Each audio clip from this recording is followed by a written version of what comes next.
سورہ طارق، سورہ طارق کا تعارف۔ مقام نزول، سورہ طارق مکہ مکرمہ میں نازل ہوئی ہے۔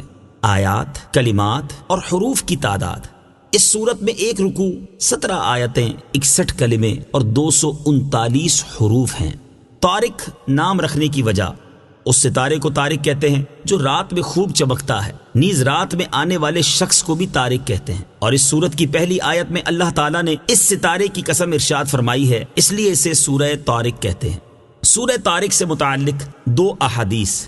نمبر 1، حضرت جابر بن عبداللہ رضی اللہ تعالی عنہ فرماتے ہیں، حضرت معاذ رضی اللہ تعالی عنہ نے مغرب کی نماز پڑھائی تو اس میں سورہ بقرہ اور سورہ نساء کی تلاوت کی۔ جب حضور پرنور صلی اللہ تعالی علیہ وآلہ وسلم کو یہ بات معلوم ہوئی تو آپ صلی اللہ تعالی علیہ وآلہ وسلم نے ارشاد فرمایا، اے معاذ، تم لوگوں کو فتنے میں ڈال رہے ہو، کیا تمہیں یہ کافی نہیں کہ تم نماز میں والسماء والطارق والشمس وضحاها اور ان کی مصر اور صورتیں پڑھو۔ نمبر 2، حضرت خالد عدوانی رضی اللہ تعالی عنہ سے روایت ہے کہ انہوں نے نبی کریم صلی اللہ تعالی علیہ وآلہ وسلم کو قبیلہ ثقیف کے بازار میں دیکھا کہ آپ ایک لاٹھی کے سہارے کھڑے ہوئے تھے۔ جب آپ ثقیف والوں کے پاس مدد طلب کرنے آئے تو میں نے انہیں والسماء والطارق کی تلاوت کرتے ہوئے سنا، یہاں تک کہ آپ نے یہ سورت ختم فرما لی۔ میں نے اس سورت کو دور جاہلیت میں یاد رکھا، پھر اسلام قبول کرنے کے بعد اسے پڑھا۔ سورہ طارق کے مضامین، اس سورت کا مرکزی مضمون یہ ہے کہ اس میں مرنے کے بعد دوبارہ زندہ کیے جانے، حشر و نشر اور حساب و جزا پر ایمان لانے کے بارے میں کلام کیا گیا ہے، اور اس سورت میں یہ مضامین بیان کیے گئے ہیں۔ نمبر 1، اس سورت کی ابتدا میں آسمان اور رات کے وقت خوب چمکنے والے ستارے کی قسم کھا کر یہ فرمایا گیا ہے کہ ہر انسان پر حفاظت کرنے والا ایک فرشتہ مقرر ہے۔ نمبر 2، انسان کو اپنی تخلیق کی ابتدا میں غور کرنے کا حکم دیا گیا تاکہ اسے معلوم ہو جائے کہ پہلی بار پیدا کرنے والا رب تعالی دوبارہ زندہ کرنے پر بھی قدرت رکھتا ہے۔ نمبر 3، یہ بتایا گیا کہ جب قیامت کے دن عقائد، اعمال اور نیتیں ظاہر کر دی جائیں گی تو اس وقت مرنے کے بعد زندہ کیے جانے کا انکار کرنے والے کے پاس کوئی طاقت اور کوئی مددگار نہ ہوگا جو اسے اللہ تعالیٰ کے عذاب سے بچا سکے۔ نمبر 4، آسمان اور زمین کی قسم کھا کر ارشاد فرمایا گیا کہ قرآن مجید کوئی ہنسی مذاق کی بات نہیں بلکہ یہ حق اور باطل میں فیصلہ کر دینے والا کلام ہے۔ نمبر 5، اس سورت کے آخر میں بتایا گیا کہ کفار اللہ تعالیٰ کے دین کو مٹانے کے لیے طرح طرح کی چالیں چلتے ہیں اور اللہ تعالیٰ ان کے بارے میں اپنی خفیہ تدبیر فرماتا ہے جس کی انہیں خبر نہیں۔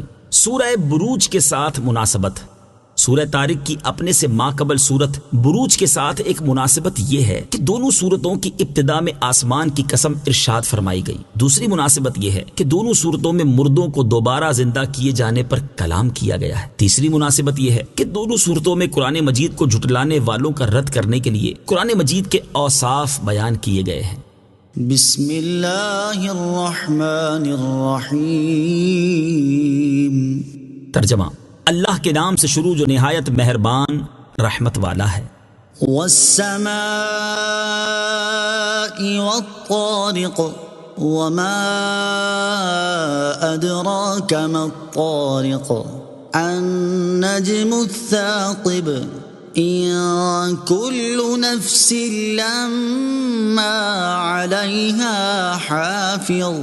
ترجمہ، آسمان کی اور رات کو آنے والے کی قسم، اور تمہیں کیا معلوم کہ رات کو آنے والا کیا ہے؟ خوب چمکنے والا ستارہ ہے، کوئی جان نہیں مگر اس پر نگہبان موجود ہے۔ والسماء والطارق، آسمان کی اور رات کو آنے والے کی قسم۔ تفسیر صراط الجنان میں ہے، شان نزول، ایک رات سرکار دو عالم صلی اللہ تعالی علیہ وآلہ وسلم کی خدمت میں ابو طالب کچھ ہدیہ لائے۔ حضور پرنور صلی اللہ تعالی علیہ وآلہ وسلم اس کو تناول فرما رہے تھے کہ اسی دوران ایک ستارہ ٹوٹا اور پوری فضا آگ سے بھر گئی۔ ابو طالب گھبرا کر کہنے لگے کہ یہ کیا ہے؟ نبی کریم علیہ الصلوۃ والسلام نے ارشاد فرمایا کہ یہ ستارہ ہے جس سے شیاطین مارے جاتے ہیں اور یہ اللہ تعالیٰ کی قدرت کی نشانیوں میں سے ہے۔ ابو طالب کو اس سے تعجب ہوا تو اللہ تعالیٰ نے اپنے حبیب علیہ الصلوۃ والسلام کی تصدیق میں یہ آیات نازل فرمائیں۔ چنانچہ اس آیت اور اس کے بعد والی 3 آیات کا خلاصہ یہ ہے کہ اللہ تعالیٰ نے آسمان کی اور رات میں خوب چمکنے والے ستارے کی قسم ذکر کر کے ارشاد فرمایا کہ ہر جان پر اس کے رب عز و جل کی طرف سے ایک نگہبان مقرر ہے جو اس کے اعمال کی نگہبانی کرتا ہے اور اس کی نیکی بدی سب لکھ لیتا ہے۔ حضرت عبداللہ ابن عباس رضی اللہ تعالی عنہما فرماتے ہیں کہ یہاں نگہبان سے مراد فرشتے ہیں۔ ان فرشتوں کے بارے میں اللہ تعالیٰ نے ایک اور مقام پر ارشاد فرمایا وَيُرْسِلُ عَلَيْكُمْ حَفَظَةً، ترجمہ اور وہ تم پر نگہبان بھیجتا ہے۔ آیت إِن كُلُّ نَفْسٍ لَمَّا عَلَيْهَا حَافِظٌ سے حاصل ہونے والی معلومات۔ اس آیت سے 2 باتیں معلوم ہوئیں۔ نمبر 1، اگرچہ اللہ تعالیٰ اس بات پر قادر ہے کہ خود سب کی ہر طرح حفاظت فرمائے، مگر قانون یہ ہے کہ یہ کام اس کے مقرر کردہ فرشتے کریں۔ نمبر 2، رب تعالیٰ کے بعض نام اس کے بندوں کو دے سکتے ہیں، جیسے اللہ تعالیٰ کا ایک نام حافظ ہے اور یہاں آیت میں فرشتوں کو حافظ بتایا گیا، لہٰذا ہم یہ کہہ سکتے ہیں کہ اللہ تعالیٰ اور اس کے حبیب صلی اللہ تعالیٰ علیہ وآلہ وسلم ہمارے حافظ و ناصر ہیں۔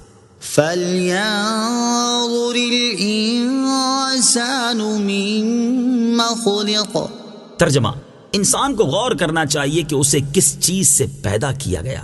فَلْيَنظُرِ الْإِنسَانُ مِمَّ خُلِقَ، انسان کو غور کرنا چاہیے کہ اسے کس چیز سے پیدا کیا گیا۔ تفسیر صراط الجنان میں ہے، اس سے پہلی آیات میں اللہ تعالیٰ نے قسم ذکر فرما کر یہ بات ارشاد فرمائی کہ ہر جان پر ایک نگہبان مقرر ہے جو اس کے اعمال کی نگہبانی کرتا ہے اور اس کے اعمال لکھ لیتا ہے، اور اس آیت میں انسان کو اپنی تخلیق کی ابتدا میں غور کرنے کا حکم دیا جا رہا ہے تاکہ وہ یہ بات جان لے کہ جس نے اسے پہلی بار پیدا کیا ہے وہ اس انسان کی موت کے بعد جزا دینے کے لیے اسے دوبارہ زندہ کرنے پر بھی قادر ہے، لہٰذا انسان کو چاہیے کہ وہ اس دن کے لیے عمل کرے جس دن اسے دوبارہ زندہ کیا جائے گا اور اسے جزا دی جائے گی۔ خُلِقَ مِن مَّاءٍ دَافِقٍ يَخْرُجُ مِن بَيْنِ الصُّلْبِ وَالتَّرَائِبِ إِنَّهُ عَلَى رَجْعِهِ لَقَادِرٌ، ترجمہ، اچھل کر نکلنے والے پانی سے پیدا کیا گیا جو پیٹھ اور سینوں کے درمیان سے نکلتا ہے، بے شک اللہ اس کے واپس کرنے پر ضرور قادر ہے۔ خُلِقَ مِن مَّاءٍ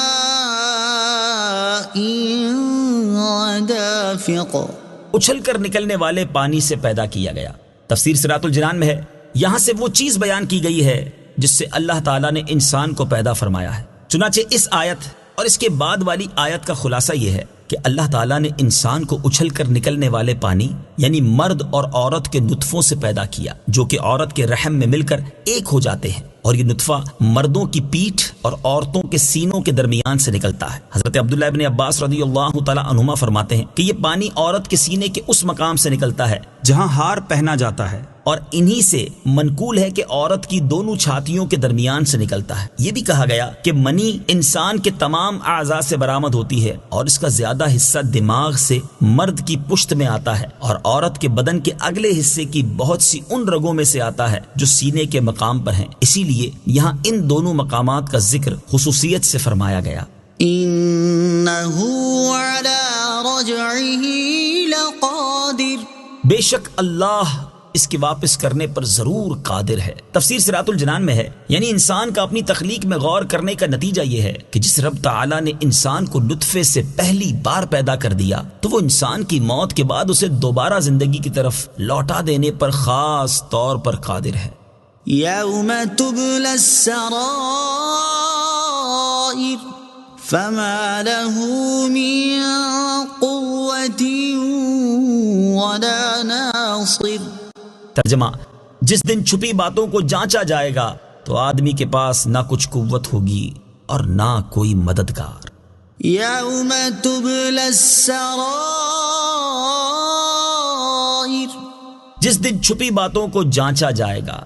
تفسیر صراط الجنان میں ہے، اس آیت اور اس کے بعد والی آیت کا خلاصہ یہ ہے کہ جس دن چھپی باتوں کو ظاہر کر دیا جائے گا تو اس دن مرنے کے بعد دوبارہ زندہ کیے جانے کا انکار کرنے والے آدمی کے پاس نہ کوئی ایسی قوت ہوگی جس سے وہ عذاب کو روک سکے اور نہ اس کا کوئی ایسا مددگار ہوگا جو اسے عذاب سے بچا سکے۔ چھپی باتوں سے مراد عقائد، نیتیں اور وہ اعمال ہیں جن کو آدمی چھپاتا ہے، اور قیامت کے دن اللہ تعالیٰ ان سب کو ظاہر کر دے گا۔ قیامت کے دن پوشیدہ اعمال ظاہر کر دیے جائیں گے۔ معلوم ہوا کہ بندے کے عقائد، نیتیں اور اعمال اگرچہ دنیا میں کسی پر ظاہر نہ ہو سکیں، لیکن قیامت کے دن اس کا کیا دھرا سب سامنے آ جائے گا۔ چنانچہ ایک اور مقام پر اللہ تعالیٰ نے ارشاد فرمایا، هنالك تبلو كل نفس ما أسلفت وردوا إلى الله مولاهم الحق۔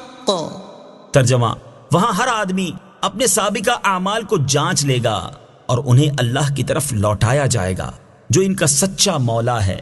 اور ارشاد فرمایا، ينبأ الإنسان يومئذ بما قدم وأخر بل الإنسان على نفسه بصيرة۔